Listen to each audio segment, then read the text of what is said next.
ኪዳነ ምህረት ኢየሱስ እንጂ ማርያም አይደለች።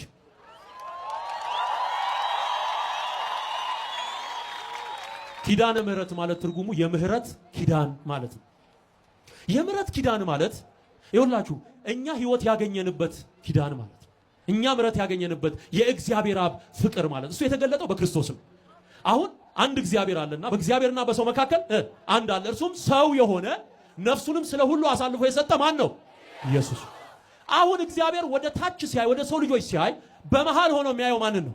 ኢየሱስን። እኛ ወደ ላይ ስናይ የምናየው ማንን ነው? ኢየሱስን ነው። መሃል ያለው የምህረት ኪዳን የደሙን ኪዳን ይዞ የቆመው ማን ነው? ኢየሱስ። ወደ ሰማይቷ መቅደስ ደሙን ይዞ የገባው ሊቀ ካህን ማን ነው? ከአብ ጋር ያስታረቀን ማን ነው? ምህረት እንድንቀበል ያደረገን ማን ነው? ስለዚህ ኪዳነ ምህረት ማን ነው? በሴት አንቀጽ የምትጠራ ኪዳነ ምህረት የምትባል ሴት በመጽሐፍ ቅዱስ ውስጥ የለችም። አለ የለም የለም። የሌለውን መጽሐፍ ቅዱስ ላይ የሌለውን የለም ነው የምንለው። ክብር ለጌታ ይሁን። ሌላው